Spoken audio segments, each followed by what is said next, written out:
guys, maglalaban tayo ng gagamba guys. Ayan na po. Itiman versus Silihan po siya. Ayan na guys. Ayan na po. Malaki po talaga siya. Yan po ang Silihan natin. Tas magulat po kayo sa laki ng ating Itiman. So yun guys. Ayan na po. Op, tumae pa po. Ayan na po.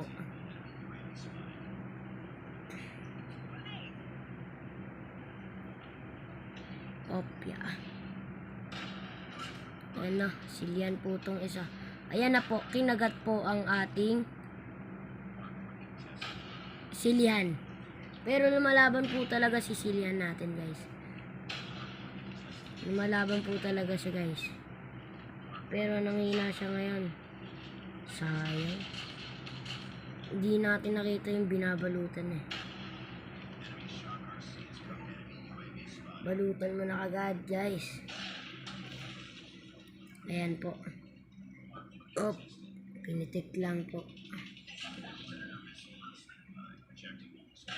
Nanghina na po talaga siya kasi may katis na po siya.